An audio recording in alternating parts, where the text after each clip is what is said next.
സാഹിതി ഈയൊരു സമയത്ത് അപ്പൻ തമ്പുരാനെ കുറിച്ച് അദ്ദേഹത്തിൻ്റെ കൃതികളെക്കുറിച്ചും ഗാഠമായ ഒരു പഠനത്തിനും മുതിരുന്നത് വളരെ സന്ദർഭോചിതമാണ്. കാരണം അടുത്ത ആഴ്ച അദ്ദേഹം ദിവംഗതനായിട്ട് 84 വർഷമാണ്. അപ്പൻ തമ്പുരാൻ എപ്പോൾ ജനിച്ചു, എപ്പോൾ നിര്യാതനായി എന്നുള്ളതിനേക്കാൾ ഉപരി 84 വർഷം, അതായത് 1941 നവംബർ 19 അദ്ദേഹം മരണപ്പെട്ടു. ഞാൻ അത്രയും കാര്യങ്ങൾ പറയുന്നത് അദ്ദേഹത്തിൻ്റെ കൃതികളെക്കുറിച്ച് ഗാഠമായി പഠിച്ചിട്ടോ അതിനെക്കുറിച്ച് പഠിച്ചാൽ എനിക്ക് ഒന്നും മനസ്സിലാവില്ല. അത് മറ്റൊരു കാര്യം. ഞാനിപ്പോൾ തൽക്കാലം അപ്പൻ തമ്പുരാനെ പറ്റി മനസ്സിലാക്കുകയാണ്, പഠിക്കുകയല്ല, മനസ്സിലാക്കുകയാണ്. അതിൻ്റെ ഒരു ഭാഗമായിട്ടാണ് ഞാൻ അദ്ദേഹത്തെ കുറച്ച് മനസ്സിലാക്കുന്നത്. അദ്ദേഹത്തിൻ്റെ ഒരു സ്മാരകം തൃശ്ശൂരുണ്ടായിരുന്നു എന്നുള്ളത് തന്നെ എനിക്കറിയില്ല. കളക്ട്രേറ്റിൻ്റെ പിൻവശത്ത് ആണ് കുമാരമന്ദിരം ഉള്ളത്. അങ്ങനെ 2 തവണ ഞാൻ അദ്ദേഹത്തിൻ്റെ വസതി സന്ദർശിക്കുകയുണ്ടായി. ഓരോ തവണ അവിടെ ചെല്ലുമ്പോഴും സന്ദർശിക്കുമ്പോഴും ഇവിടെ വരുമ്പോഴും അപ്പൻ തമ്പുരാനെ കുറിച്ച് കേൾക്കുമ്പോൾ നമ്മുടെ ഉള്ളിൽ ചെറിയൊരു വികാരം ഉണ്ടാവണം. ഇങ്ങനൊരു മഹത് വ്യക്തി തൃശ്ശൂരിൻ്റെ ഒരു അഹങ്കാരമായിട്ട് ഉണ്ടായിരുന്നു എന്നുള്ളത് ഞാൻ മനസ്സിലാക്കുകയാണ്. ഇപ്പോഴത്തെ തലമുറ അദ്ദേഹത്തെ കുറിച്ച് അറിയൂ എന്നുള്ളത് അത് തന്നെ നമുക്ക് പഠിക്കേണ്ടിയിരിക്കും, മനസ്സിലാക്കേണ്ടിയിരിക്കും. ഉണ്ടാവാൻ വഴിയില്ല. കൊച്ചി രാജവംശത്തിൽ 4ാമത്തെ തലമുറകളിലൊക്കെയാണ് രാമവർമ്മ തമ്പുരാൻ ഉള്ളത്. ഏൽക്കും മനസ്സിലാക്കാൻ കൊച്ചി തൃശ്ശൂർക്കാർക്ക് ശക്തൻ തമ്പുരാനാണ് ഏറ്റവും വലിയ ആൾ. പൂരമുണ്ടാക്കിയതും തെക്കുംകാട് ഉണ്ടാക്കിയതും ഇതൊക്കെ ശക്തൻ തമ്പുരാനാണ്. അതിലപ്പുറം വസന്തൻ മാഷ് ജനിച്ച് തീർച്ചയായിട്ടും ഒരു 6-7 കൊല്ലം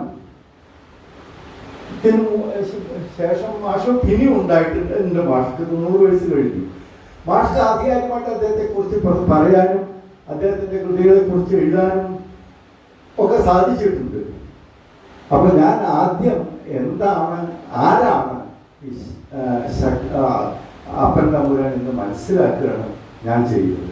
അങ്ങനെ കുറേശ്ശെ അതിൻ്റെ അടുപ്പത്തിൽ ഉണ്ണി എപ്പോഴും പറയും നമുക്കൊരു അപ്പൻ തമ്പുരാനുണ്ട്. ആ അപ്പൻ തമ്പുരാനെ ഇവിടെ ആൾക്കാർ മറന്നിരിക്കുകയാണ്. നമ്മളൊരു ഗവേഷണം നടത്തുകയാണെങ്കിൽ അത് അദ്ദേഹത്തെ കുറിച്ച് ആയിരിക്കണം. കാരണം ഒരു സാഹിത്യ സംഘടനയും തൃശ്ശൂര് അതിന് മുതിർന്നിട്ടില്ല. സാഹിത്യ അക്കാദമി പോലും അതിനെക്കുറിച്ച് ഒന്നും ചെയ്തിട്ടില്ല എന്നാണ് ഞാൻ മനസ്സിലാക്കുന്നത്. അപ്പോൾ ഒരു പക്ഷേ ഒരു സാഹിത്യ സംഘടന എന്ന നിലയ്ക്ക് ഒരു പക്ഷേ നമ്മൾ ചെയ്യുന്നത്, സാഹിത്യം ചെയ്യുന്നത് വളരെ കാര്യമായിട്ടുള്ളൊരു കാര്യമാണ്.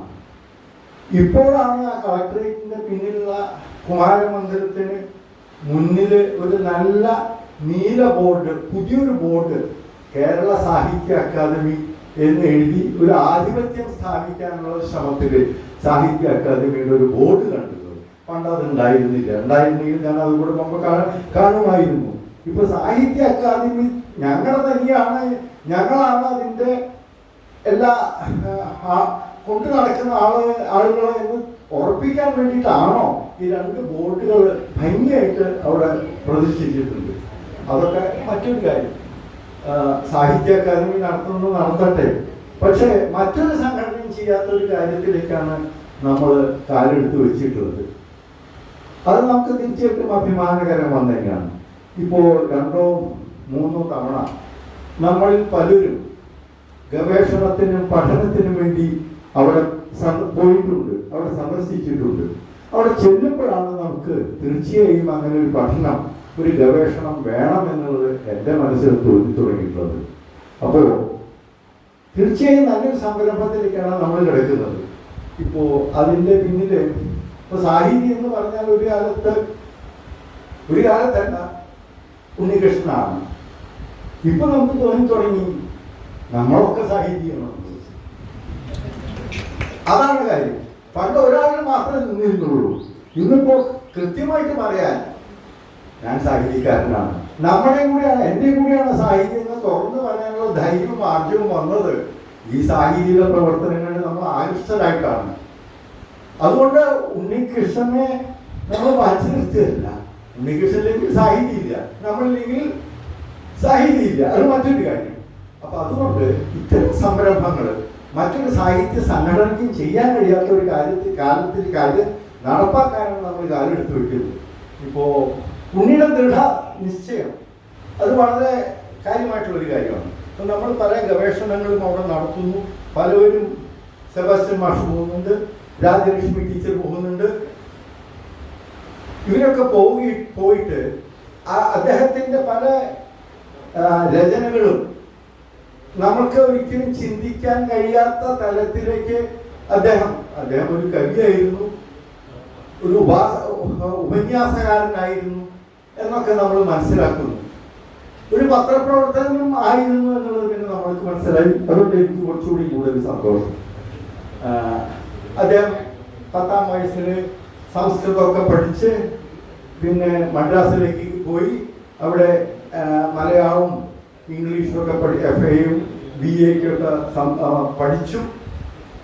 എന്നിട്ടാണ് ആ സമയത്ത് അദ്ദേഹം ഇംഗ്ലീഷിലും മലയാളത്തിലും പല ലേഖനങ്ങളും പല പത്രത്തിലും എഴുതിയിട്ടുണ്ടെന്ന് നമ്മൾ മനസ്സിലാക്കുന്നത്. അപ്പോൾ അദ്ദേഹത്തിൻ്റെ ഒരു കാഴ്ചപ്പാട് ഒരു പക്ഷേ ബാക്കിയുള്ളവരെക്കാട്ടിലും വ്യത്യാസമാണോ എന്ന് മനസ്സിലാക്കുന്നു. ശക്തൻ തമ്പുരാനെ കുറിച്ച് നമ്മൾ അങ്ങനെയൊന്നും നമുക്ക് പറയാനോ ഒന്നുമില്ല എന്നാണ് എനിക്ക് തോന്നുന്നത്. തൃശ്ശൂരിൻ്റെ അധിപൻ ആയിട്ടുള്ള ശക്തൻ തമ്പുരാൻ ആണെങ്കിൽ കൂടി ഇദ്ദേഹം ചെയ്ത അതായത് സാഹിത്യ രചനയ്ക്കും ഒരു ഇതൊക്കെ ആണെങ്കിലും നമ്മുടെ സ്വയം നമ്മുടെ അഹങ്കാരമായിരുന്നെങ്കിലും അപ്പൻ തമ്പുരാൻ ഒരു സാമൂഹ്യ പ്രവർത്തകനായിട്ടാണ് അറിയപ്പെടുന്നത്.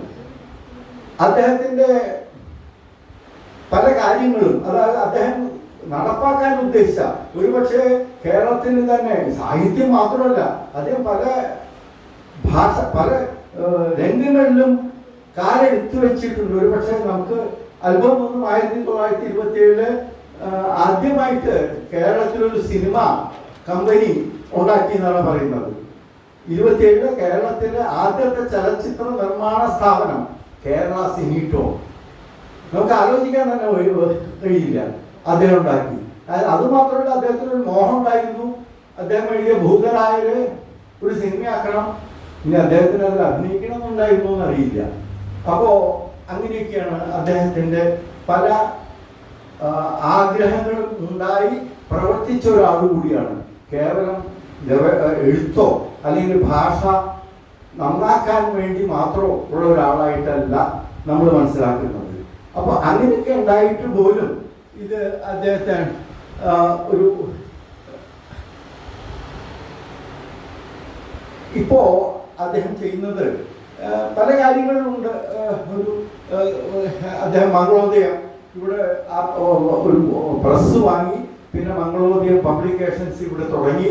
അപ്പൊ അങ്ങനെ തൃശ്ശൂരിലേക്ക്, അതായത് അദ്ദേഹം മരിച്ച ശേഷം 41 അദ്ദേഹം മരണപ്പെട്ട ശേഷം എറണാകുളത്ത് നിന്ന് അദ്ദേഹം തൃശ്ശൂരിലേക്ക് മാറി. ഈ തൃശ്ശൂരിലേക്ക് മാറിയ ശേഷമാണ് അദ്ദേഹം ഈ കുമാരമന്ദിരം എന്നുള്ള സ്ഥലത്ത് അദ്ദേഹത്തിന്റെ വീടിന്റെ പേര് കുമാരമന്ദിരം ആണ്.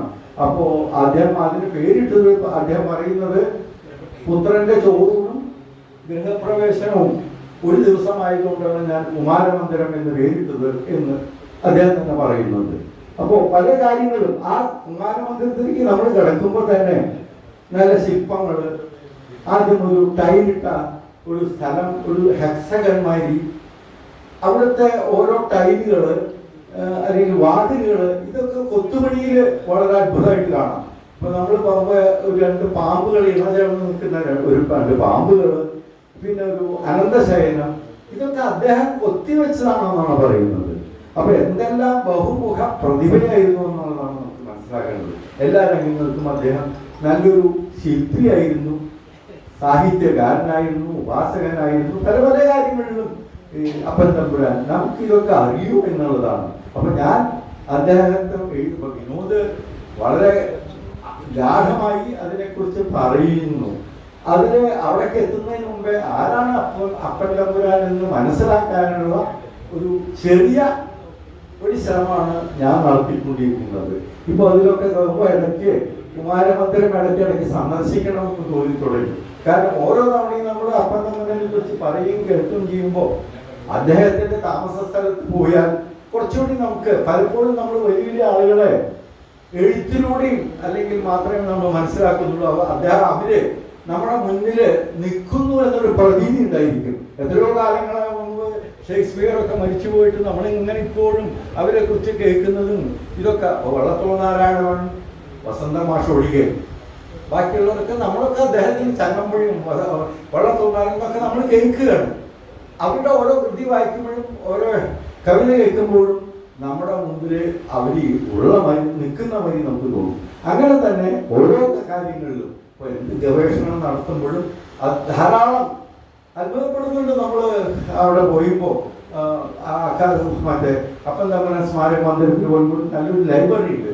ആ ലൈബ്രറിയിലെ എത്രയോ പഴക്കം ചെന്ന മാസികകൾ എല്ലാം അവൈലബിൾ ആണ്, നമുക്ക് കിട്ടും. ഇദ്ദേഹത്തിൻ്റെ കൃതികളെക്കുറിച്ച്, അദ്ദേഹം എഴുതിയ ലേഖനങ്ങളെക്കുറിച്ച് ഒക്കെ അവിടെ നമുക്ക് കിട്ടും. നമുക്ക് ഏത് തരത്തിൽ വേണമെങ്കിലും ഒരു ഗവേഷണ പഠന കേന്ദ്രമായിട്ട് ഇപ്പോൾ നമുക്ക് കൊണ്ടുകിടക്കാം. നമ്മൾ പല ആൾക്കാരും ഇപ്പോൾ ഇതൊക്കെ നമുക്ക് ഇനി ചെയ്യാൻ കഴിയുള്ളൂ. ഗവേഷണം നമ്മൾ നടത്തുക സാഹിത്യത്തിൽ. അതാണല്ലോ നമ്മൾ ആധികാരികമായിട്ട് സാഹിത്യത്തിൽ വരുന്നതും കേൾക്കുന്നതൊക്കെ നമുക്ക് ഇനിയും ചെയ്യാം. അതിനുള്ള സ്കോപ്പുണ്ട്. അപ്പോൾ പ്രധാനമായിട്ട് അപ്പൻ തമ്പുരാനെ കുറിച്ചുള്ള ഗവേഷണ പഠനങ്ങൾ കഴിയുന്നതും ആളുകൾ അവിടെ പോവുക, അവരെ മനസ്സിലാക്കുക. അങ്ങനെ ഒരു അദ്ദേഹത്തെക്കുറിച്ച് കാര്യമായിട്ട് കിട്ടാവുന്ന അത്ര ലേഖനങ്ങൾ എഴുതി ഇതൊക്കെ ക്രോഡീകരിച്ച് 2 or 3 വോള്യങ്ങളായി അത് എഴുതി അത് ഉണ്ടാക്കി പ്രസിദ്ധീകരിക്കുക. വരുന്ന തലമുറയ്ക്ക് ആരാണ് അപ്പൻ തമ്പുരാൻ എന്ന് മനസ്സിലാക്കി കൊടുക്കുക. ഇതാണ് പ്രധാനമായും നമ്മുടെ ഒരു ചുമതല. ആ ചുമതലയാണ് ഇപ്പോൾ സാഹിത്യം ഏറ്റെടുത്തിരിക്കുന്നത്. അത് ചെറിയൊരു ചുമതല അല്ല. അപ്പം അതുകൊണ്ട് തീർച്ചയായും അതിനൊക്കെ വളരെ വളരെ മൂല്യമുള്ള ഒരു നമ്മൾ ഒരു പ്രവർത്തന ശൈലിയിലേക്കാണ് നമ്മൾ കിടക്കുന്നത്. ഇപ്പോൾ ഉണ്ണികൃഷ്ണൻ പറയുന്നതാണെങ്കിൽ നമ്മളിത് അടുത്ത് തന്നെ ഈ 3 or 4 വോള്യം നമ്മൾ ശേഖരിച്ചത് പ്രസിദ്ധീകരിക്കും. അങ്ങനെയാണെങ്കിൽ അതിൻ്റെ ഉദ്ഘാടനം തന്നെ വളരെ കാര്യമായിട്ട് നമ്മൾ നടത്തും. ഒരു പക്ഷേ ഉപരാഷ്ട്രപതി തന്നെ വന്നേക്കാം. അതിന് കഴിവുള്ള ഒരാളാണ് ഉണ്ണികൃഷ്ണൻ. അദ്ദേഹം ഇപ്പൊ തന്നെ മനസ്സിൽ അടിവരയിട്ട് ഉറപ്പിച്ചിട്ടുണ്ട്. അന്ന് സെബാസ്റ്റ്യൻ മാഷ് സ്വാഗതം എല്ലാ കാര്യങ്ങളുണ്ട്. പിന്നെ മുഖ്യമന്ത്രി, ഭാഗ്യത്തിന് മുഖ്യമന്ത്രി ആണെങ്കിൽ ഏതെങ്കിലും ഒരു മുഖ്യമന്ത്രി എന്ന് വെച്ചോളൂ, നമുക്ക് ഉറപ്പ് തരാൻ കഴിയില്ല ഏത് മുഖ്യമന്ത്രി ആയിരിക്കും. അപ്പോ അങ്ങനെയൊക്കെ ആവുമ്പോ അപ്പൊ പക്ഷെ സ്വാഗതം ആരാ പറയുന്ന അറിയില്ല. അപ്പോ അങ്ങനെയുള്ള കാര്യങ്ങളൊക്കെ ആയിട്ട് നമ്മൾ കൊണ്ടു നടക്കുകയാണ്. അപ്പൊ അപ്പൻ തമ്പുരാൻ എന്ന മഹത് വ്യക്തിയെ കുറിച്ച് ഇപ്പോ 4ാമത്തെ തലമുറയിൽ രാജവംശത്തിലുള്ള അദ്ദേഹം ജീവിച്ച് ഒരു 10 കൊല്ലം കൂടി ജീവിച്ചിരുന്നെങ്കിൽ ഇന്ന് അദ്ദേഹം കൊച്ചി മഹാരാജാവായി അറിയപ്പെടുമായിരുന്നു. അത് നമ്മുടെയൊക്കെ ഒരു കഷ്ടകാലം. അപ്പോൾ ഇത്രയൊക്കെയാണ് അപ്പൻ തമ്പുരാനെ കുറിച്ച് പറയും. ഇതാണ് എൻ്റെ റിപ്പോർട്ടിംഗ് വെച്ചാൽ ഇതേപോലെ പ്രവർത്തനങ്ങൾ നമ്മൾ ഒരു 6 or 7 മാസമായി അല്ലേ തുടങ്ങി വെച്ചിട്ട് നിമിഷം വേറെ ഒരു 8 മാസം, കൃത്യം 8 മാസമായി നമ്മൾ ഈ ബൃഹത് പദ്ധതിയിലേക്ക് കാല് വെച്ചിട്ട് ഈ 8 മാസം കൊണ്ട് നമ്മൾ പലപ്പോഴും പല പരിപാടികളിലും വസന്ത മാഷുള്ളിടത്തോളം കാലം അത് പൂർത്തിയാക്കാൻ ഒരു വിഷമവും നമുക്കില്ല. അപ്പം അങ്ങനെ വരുമ്പോൾ എല്ലാ കാര്യങ്ങളിലും നമ്മൾ മുന്നേറുകയാണ്. കഴിയുന്നത്ര വേഗം അത് പൂർത്തീകരിച്ച് ഇതൊരു മഹത് സംഭവമായിട്ട് കേരള സാഹിത്യ അക്കാദമിയുടെ കണ്ണു തുറപ്പിക്കാനെങ്കിലും സാഹിത്യക്ക് കഴിയും. തീർച്ചയാണ്. കാരണം മൺമറഞ്ഞു പോയ ഇത്രയും വലിയൊരു മഹത് വ്യക്തിയെ കുറിച്ച് ഇങ്ങനൊരു ഒരു പഠനം, അങ്ങനെ ഒരു കാര്യങ്ങൾ നടത്താൻ ഇന്നവരാർക്കും കഴിഞ്ഞിട്ടില്ല. നമ്മളത് ഏറ്റെടുത്തിരിക്കുകയാണ്. അതിൻ്റെ ഒരു ഭാഗമായിട്ടാണ് ഇന്നൊരു അനുസ്മരണം. ഈ അനുസ്മരണത്തിൽ പങ്കെടുക്കാൻ അദ്ദേഹത്തിൻ്റെ രാജവംശത്തിൽ നിന്ന് എറണാകുളത്ത് നിന്ന് തന്നെ കുറച്ച് പേരിവിടെ വന്നിട്ടുണ്ട്. അത് നമുക്ക് വലിയൊരു സന്തോഷമുള്ളൊരു കാര്യമാണ്. കാരണം നമ്മൾ മാത്രമല്ല, അവരും കേൾക്കുന്നു. കേരളത്തിൽ ആദ്യമായിട്ട് അപ്പൻ തമ്പുരാനെ കുറിച്ച് ചില അനുസ്മരണ യോഗങ്ങൾ ഇവിടെ നടക്കുന്നു എന്നുള്ള കാര്യങ്ങൾ അവരുടെ മുമ്പിൽ നമ്മളത് കാണിച്ചു കൊടുക്കുകയാണ്. ഇത്രയൊക്കെയാണ് എനിക്ക് ഇവിടെക്കുറിച്ച് പറയാനുള്ളത്. ഇനി ഗവേഷണത്തിനോ അല്ലെങ്കിൽ ആധികാരികമായിട്ട് അദ്ദേഹത്തിൻ്റെ കൃതികളെക്കുറിച്ച് സംസാരിക്കാൻ ഞാൻ ആളല്ല എന്നുള്ള കാര്യം കൂടി ഞാൻ പറഞ്ഞുകൊണ്ട് ഞാൻ നിർത്തുന്നു.